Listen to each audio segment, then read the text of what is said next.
Hi there. It's kind of a busy time of the night right now with the family, so it might be loud in the background, just a quick warning. I posted a older video I did earlier today, so it should be the video just before this one. I didn't end up posting it because I took a week away to decide whether I was going to do videos anymore. So I did decide to post that one today because I felt it would be helpful for my next videos going forward. And if you have been following along, you'll know that I've been talking about these two a lot. Because this whatever is being done at the top here really concerns me. Not the people at the bottom of these groups.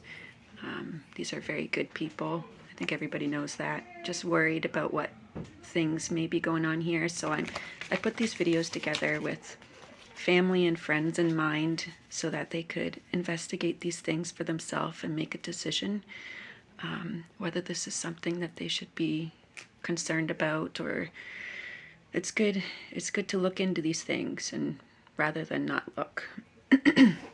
Excuse me. I did find a page in the Bible that I thought would be helpful thinking about these things that I'm presenting. It's in James 3. There's a part there that talks about heavenly versus demonic wisdom. So I'm going to start at James 3:15, and I'm just going to read a few paragraphs. And of course, I encourage you to read it yourself as well. But just in case you don't have a Bible in front of you, I'm going to read it to you. James 3:15. This wisdom does not descend from above, but is earthly, sensual, demonic. For where envy and self-seeking exist, confusion and every evil thing are there. But the wisdom that is from above is first pure, then peaceable, gentle, willing to yield, full of mercy and good fruits, without partiality and without hypocrisy. Now the fruit of righteousness is sown in peace by those who make peace. Pride promotes strife. Where do wars and fights come from among you?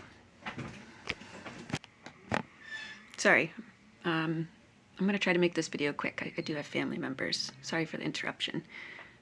Pride promotes strife. Where do wars and fights come from among you? Do they not come from your desires for pleasure that war in your members? You lust and you do not have. You murder and covet and cannot obtain. You fight and war, yet you do not have because you do not ask. You ask and you do not receive because you ask amiss, that you may spend it on your pleasures. Adulterers and adulteresses, do you not know that friendship with the world is enmity with God? Whoever therefore wants to be a friend of the world makes himself an enemy of God. Or do you think that the scripture says in vain, the Spirit who dwells in us yearns jealousy? But he gives more grace. Therefore he says, God resists the proud, but gives grace to the humble. Therefore submit to God, resist the devil, and he will flee from you. Draw near to God, and he will draw near to you. Cleanse your hands, you sinners, and purify your hearts, you double-minded. Remember, other videos I talked a lot about the double-mindedness. Lament and mourn and weep. Let your laughter be turned to mourning, and your joy to gloom. Humble yourselves in the sight of the Lord, and he will lift you up.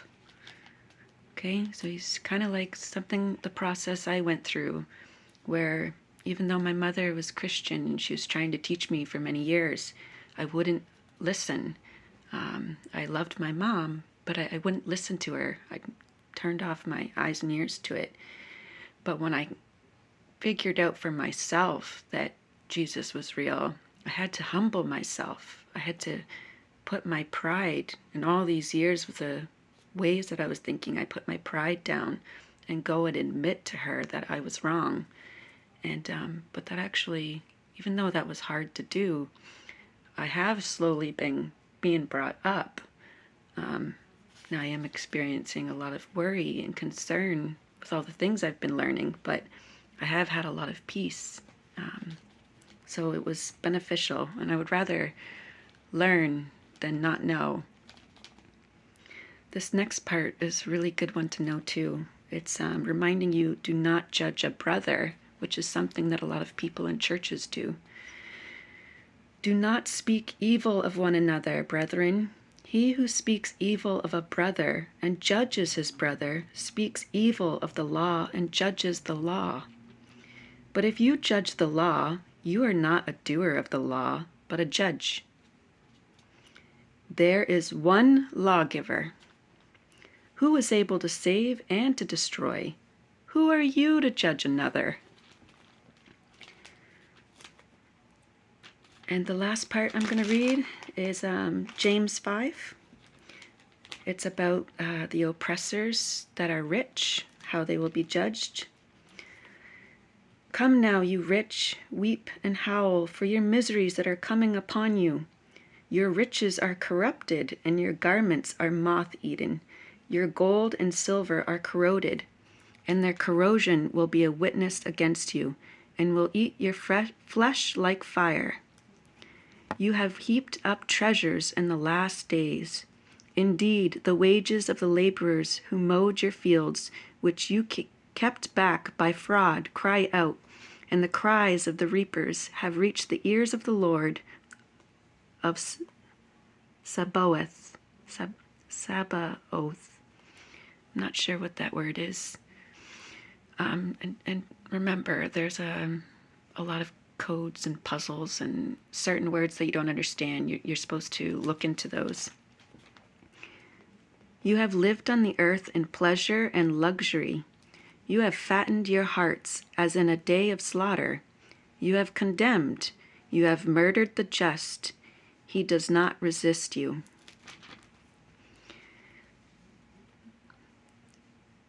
Therefore be patient, brothers, until the coming of the Lord. See how the farmer waits for the precious fruit of the earth, waiting patiently for it until it receives the early and latter rain. You also be patient.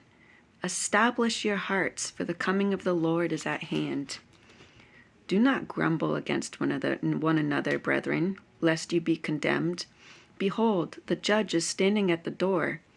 My brethren, take the prophets who spoke in the name of the Lord as an example of suffering and patience. Indeed, we count them blessed who endure. You have heard of the perseverance of Job and seen the end intended by the Lord, that the Lord is very compassionate and merciful. But above all, my brethren, do not swear either by heaven or by earth or with any other oath, but let your yes be yes and your no, no, lest you fall into judgment. Okay? Do not swear either by heaven or by earth or with any other oath. And I think that's because some of these secret societies where they have their initiates and people, working up the way in their organization, they say a lot of oaths, and sometimes they say it in other languages, and they may not know what they're saying fully and may think it's harmless. But I do know, reading the Bible, that it's not harmless. You put yourself in danger by saying those oaths. So I think that's why God wrote here, do not say any oaths at all. I encourage you to read that yourself. Just James 3-5. I read it just in case somebody watches this and they don't have a Bible, but I encourage you to read that for yourself so you can take it in. Thank you for your time.